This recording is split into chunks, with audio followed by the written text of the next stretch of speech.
I'm here to do Love and Hip Hop, not Atlanta, New York, sorry. Season 3, episode 5. Maybe I'm just waiting on Atlanta to hurry the fuck up and come back because of this shit is whack. It starts off with Tara and what's her name, Yandy. They're at like her cousin's gym. Like first they start off like in a boxing little class, then they just working out, stretching or whatever.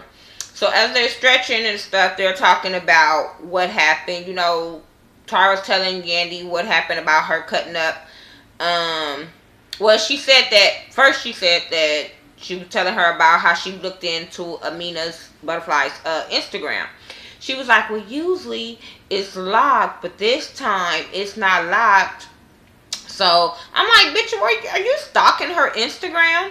Like, why are you even checking on this bitch Instagram? Like, come on now. Like, if you don't care about her, but I guess you're trying to see peep out your competition. I don't know.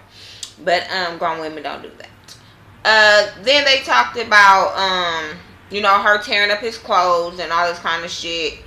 And she was talking about how she's over him, all the yada yada yada. She over him, whatever. But we saw from the scenes, whatever. So Tara asked Yandy about her signing, you know, working with Amina or whatever. And she was just like, I ain't fucking with her. She was just like, you know, she's talented, but she's messy. So I don't want to have no parts with that. I'm right with you. If you don't fuck with her, I don't fuck with her, that type of shit. But I mean, I understand Yandy as far as on the business side, because she was like, the girl is not a star. I don't see star when she walks in the room, and I don't either. So I understand what she's saying. I do think she's talented, but I don't see star when Amina walks in the room. I don't be like, damn, who, you know, she owns the room. I don't get that from her. So I understand what Yandy was talking about. But then in the same token, Yandy, you were just the one on y'all little what's that Q&A when it first happened, and they do the Love and Hip Hop Q&A in New York. Yandy was talking about, long as it make her money, she don't give a damn. So why all of a sudden that it's your home girl in this situation that you don't want to fuck with Amina? Bitch, get your life. I'm just saying.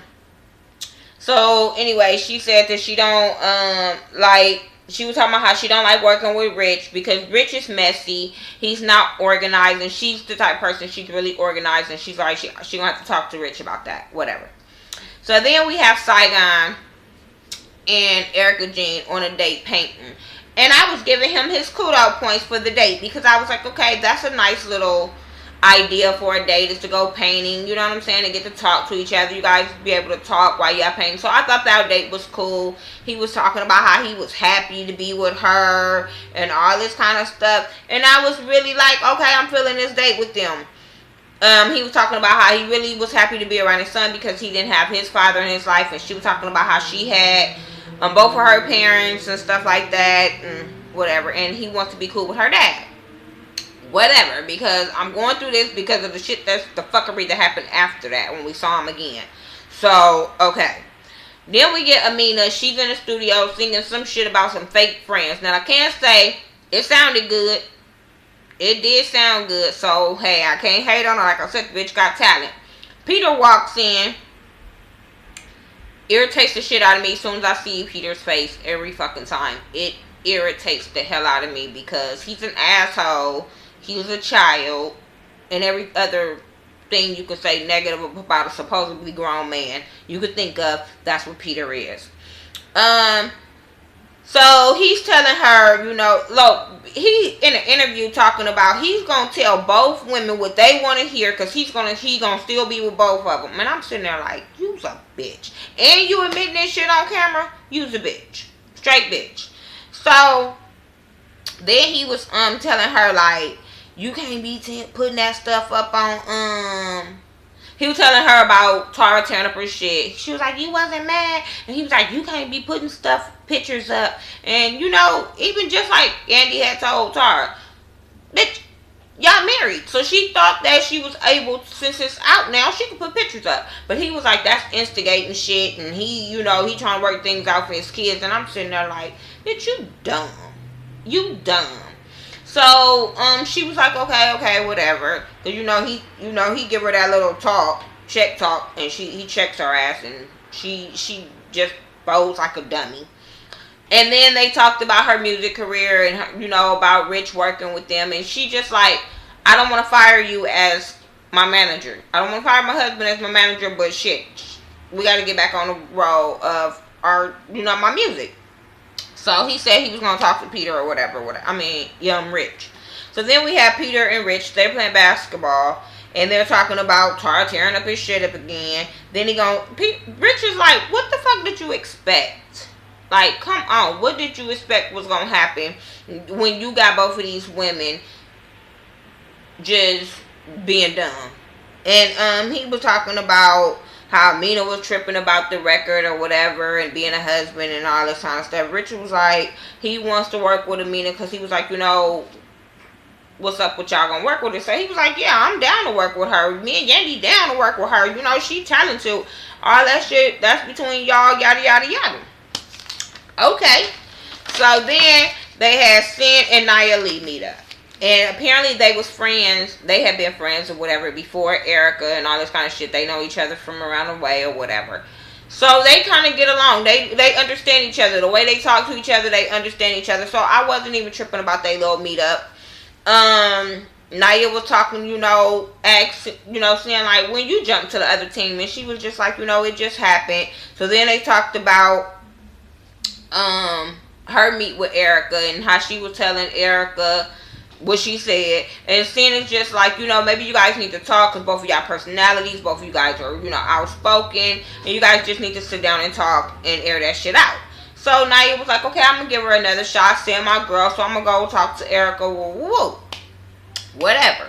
So then you have Yandy and Rich, they meet up, and they talking about Amina. Yandy like, hell to the no, not going to happen, I'm not fucking with her. She from, Rich was like, wait a minute, but Peter my fam. First of all, baby, you can't mix business with your family. I'm just saying, like, not like that, but like that, like, just because this boy is cool with you and y'all been knowing each other for a long time, that doesn't make it okay for you to work with him. He could still be bad for business, which I think he is, especially after this season of Love and Hip Hop. Who's gonna want to fuck with Peter after this? I'm just saying, ain't nobody gonna, cause they ain't gonna make no money. Ain't nobody gonna support his bullshit. And he about 60 years old, so I hope he don't try to come out and rap. And then he ruining her career with his reputation bullshit. So, just saying, ain't too many people gonna fuck with him. He's gonna have to go independent, and she is too, whatever. So then you have Yandy was like, tell Peter that she can't be a part of Messy Boots Records. I fell out because I was like, that's exactly what their record label.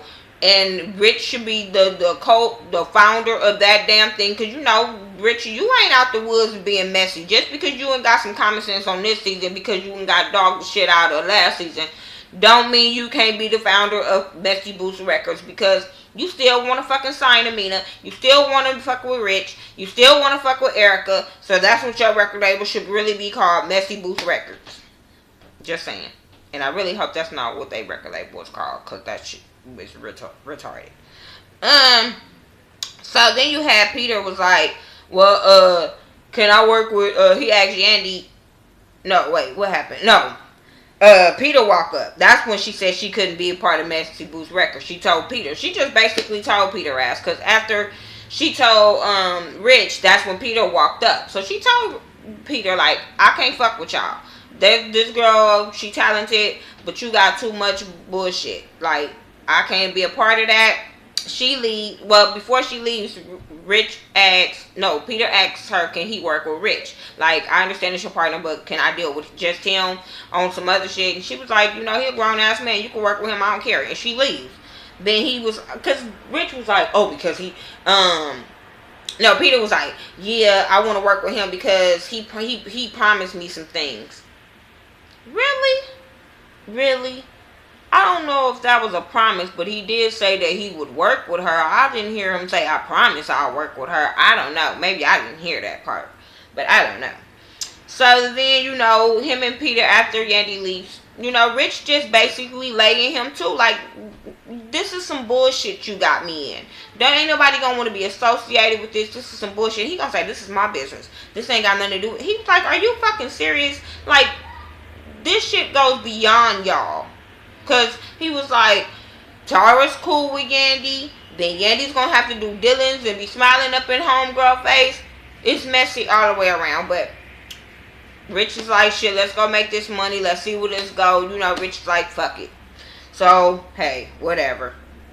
So then you have Saigon and Peter meet up at the pool hall. And he's telling him how, first he's telling him how everything is so great with Erica Jean and all this kind of stuff. Then he was like, but I do have one concern. He was like, I concerned that my daughter and him is like, I think a month apart. But his daughter is speaking, she's developing faster than his son. So he's questioning Erica Jean's parenting and all that, because his son should be speaking 35 words a minute and all this bullshit. And I'm like, are you serious? Are you serious? So he was like, okay, I'm gonna talk to her. And Peter was just like, you know, kids do develop on their own pace. So, but if, you know, for your satisfaction, yeah, talk to her. No problem. Yeah, talk to her. Bunch of bullshit, but yeah, talk to her. No problem. So then we have Yandy, baby first birthday, yada yada yada. Mandisi ended up calling, cause you know she was sad that Mandisi's in jail or whatever. So he ended up calling. She was asking about his court date and all this kind of stuff, his little bail hearing, and he's telling her he don't know. And she was like, well, I'm gonna go talk to the lawyer, yada yada yada. Okay. So then we have Saigon and Erica meet up. I'm about to go in on this bastard. I'm just saying. They meet up to talk about the son. Soon as she sit down, he like, well, I got a complaint about our son's development. My daughter, she's doing this, and he's not doing this. He's not talking, and he's not. I'm sitting there, I'm looking just as dumbfounded as Erica Jean was, because we both was caught off guard with that bullshit. She knew it was going to be something because he said he wanted to talk about their son, but for him to just go in immediately about her parenting skills, of why this boy is not developing, and then she like, he's a year and a half. Like, what do you want him to say? What 35 words do you want this little boy to say at a year and a fucking half? Then he was like, I'm always around my daughter. That's why she could do this. And are you fucking kidding me? Nigga, that's your fucking problem that you not around your son. Don't blame her that you not around your son. I don't even care. Oh, she wouldn't let me see my son. Bitch, it's a court system if you want to be around your punk ass son. I mean, your punk ass around your son. I don't even mean to call the little boy a punk, but his daddy is a fucking punk, and we know that's his daddy because we saw the test last week. Whatever. But that nigga's a bitch. For him to go off on her like that about his son's development and blame her as a mother and criticize her, I criticize you. She like, what? Are you fucking high? Like, I thought, is this nigga popping pills? She like, okay, this is his other personality. This is what she was talking about. And she was like, I should have listened to my friends. And I'm over here like, yes, bitch, you should have. Because apparently whatever you was complaining to your friends about him, they saw it. And now we see it. This bipolar bastard. Because he was just talking about how everything was going great. And he loved spending time with them. And now, oh, I don't spend time with my son. That I don't get to spend time with him like I should and I want to. And boy, boo. Boo. And then gonna try to make it seem like his daughter is smart because he's around. No, maybe because she's a girl, and usually girls mature a little bit faster than boys sometimes. So maybe that's the reason. But don't just because of her parenting skills. That is some fucked up shit, and this baby is only a year and a half. I can understand if this boy was about 4 or 5, and he wasn't saying anything at all. And then he could have just went to her like a calm male adult and just was like, well, I'm having concerns about his development. Maybe we should go see a doctor. No, you didn't do that. You said that shit once she got up and left, and you chased her outside. Then you said that she was like, that's fine taking them to a specialist, but you criticizing me as a fucking mother when I'm the one been here from day fucking 1. You've been here for maybe a week or so, and now you motherfucking daddy of the year. Shut that shit down, punk. Put the dick in your throat. I'm just saying, like, that shit bothered me so bad. Then he chases her outside. She's trying to get out, get in the car to leave. He pulling her door open like a bitch. This is how fights happen. This is how punk ass fights happen, and this is where you could tell a motherfucker would have hit her if the cameras wasn't there. This motherfucker snatched after she hit him with the purse a couple of times, which she had every right to. I'm just saying. I'm just saying she had every fucking right to hit him with that purse, and then he gonna grab her purse and throw it. You's a bitch. Saigon is a bitch. Brian is a bitch. Whatever your name want to be this week on Love and Hip Hop New York, you's a bitch. From one mother to all the other mothers in the world, you's a bitch. And I hope nobody don't come at me and be like, oh, she must be in that same boat. No, I'm not. No, I'm not. I'm not in that boat. Because I fuck with real men. That's why. I hope this girl don't give him another fucking chance. Because if you do, bitch, I'm going to go in on you the next time. I'm just saying. Because I'm sure going to go on in on Tara the next episode. So, anyway, he's a bitch. They got them separated. And he was calling her a fake booty bitch. And I'm like, you was fucking with that fake booty bitch before y'all start arguing. You was all in love with her fake ass booty then. Why all of a sudden? I hate when men get mad and then want to call you all kind of motherfucking names. He called her a fake booty bitch. He called her a hood rat. He called her every fucking name under the sun. She called him a scumbag and a deadbeat. And that's exactly what he is, bitch. Because your baby was a year and a half. And you waited a year and a half to get that fucking DNA test. To see if that was your son, bitch. If you had doubts, you should have got the fucking DNA tests when he was born. Just saying. That shit just really, I hate dudes like that. Where all of a sudden, you in love with the girl when she fucking you and this and that. But then as soon as y'all get into an argument, she's every name under the sun. She's a bad mother. She's this and that. But if she was sucking your dick, I bet you was like, you'll be over there like, bitch, I love you. Shut that shit down. Whatever. So anyway, Yandy go talk to the lawyer. She didn't get nowhere. The boy's still in jail. Same shit from 7 months ago because the lawyer ain't telling her shit. He like, you ain't the wife? I can't tell you nothing. She mad talking about what we pay you for, and you said that you was gonna he was gonna come in here do this and he was gonna walk back out. He was like, no, I didn't. Don't put words in my mouth. He like, well shit, we on camera. You ain't fit to ruin my reputation in my damn firm. So I didn't tell you that. This is going to be a long-ass process. You and your damn dude just going to have to sit and wait. These are federal charges. Calm your ass down. Put her ass, go on about the business. That's basically what he said without saying it. But that's what he said. Peter go talk to Tara. This motherfucker stalking her because he waiting in front of her job to talk to her because she won't answer her phone. So he feel like, okay, the best way I can get her is on the way to work. Not on the way out of work. Fuck up her mind before she go have to do her job. Basically. So then they arguing. He was talking about raising his kids. And she was like, you should have thought about that, raising your kids before you fucked old girl. Like, and I was saying the same thing. So they was just going in this little stupid ass circle. Because he, like he said, he's going to tell both of these stupid ass girls what they want to hear. So he can keep both of them in their life. And I was really, really over that whole conversation.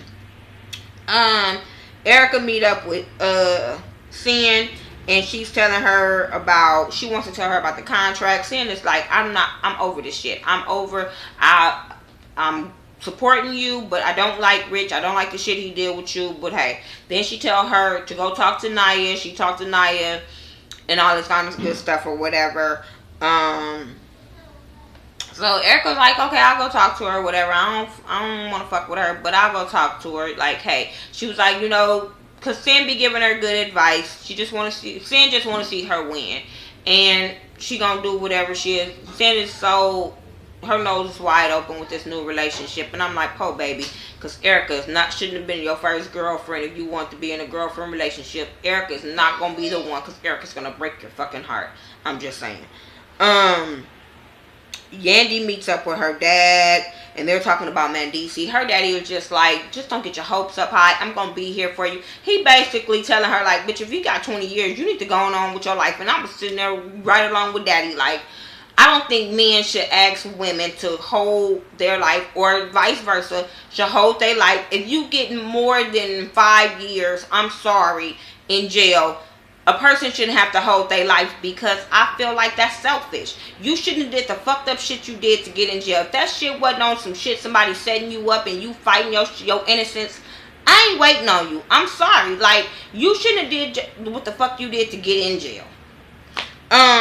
She crying and shit, but we understand she in love with Mandisi. But I'm like, bitch, you chose that baby daddy. Why you talking about I don't want to be a single mother? You knew what Mandisi was doing before you even got pregnant, and don't say you didn't because you said you've been with him for years.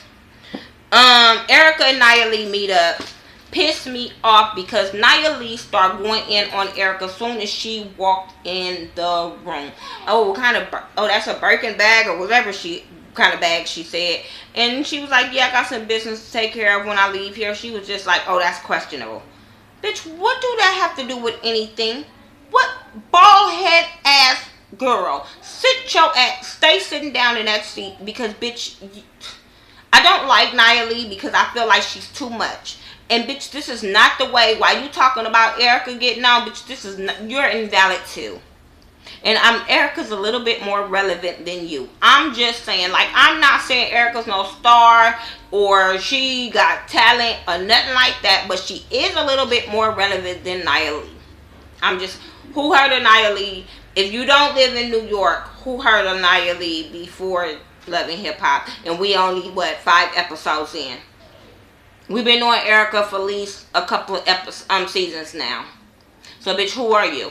And I just don't get it. Bitch, I ain't heard you do no show. I ain't seen you do no show on Love and Hip Hop to say, bitch, you got skills. We just seen Kendrick Lamar on the AMAs. We didn't see your ass doing background. I don't know. So, bitch, what is you doing that you just so relevant? You know, Erica's like, bitch, look where you at. You in a strip club. She's like, I'm getting money. I'm getting money. Erica threw that bitch some ones and was like, here you go, bitch, because you gonna need these ones. She's like, I don't need that. Bitch, only way you don't need them ones is you back there fucking dick in the back. That's the only way you don't need them fucking ones. Because your bald head ass need every dime, penny, whatever they throw on the goddamn floor. I'm just saying, because your career is going to be over after this Love and Hip Hop. I'm just saying. Who's going to buy your shit? Bitch, you are going to be telling people to download your mixtapes. I'm just saying. But anyway, that was my review for Love and Hip Hop. Sorry I was a little bit angry on this episode. It was just that they pissed me off most through the episode. If I wasn't bored, I was pissed off. So, that was my Love and Hip Hop New York Season 3, Episode 5. Make sure you rate, comment, subscribe. Follow me on Facebook, Twitter, and Instagram. Add me on Google. I will add you back. I don't have a problem with that. We can communicate. Make sure you follow my girl Ashley Miller 1987. Mike B 801. Scotty from Mr. Still Standing. I love him. So please, you guys, go support these people. Tasha C, some more love. They all do Love and Hip Hop. So go support my girl Candy from Sweet Addictions. Make sure you guys get snatched from her little corsets and stuff, and get your shoes and your dresses and stuff from Candy from Sweet Addictions. I love her channel, and I would always support. If you have a channel and you want me to support your channel and shout you out, just leave it in the info and I will do it. No problem. Alright, peace.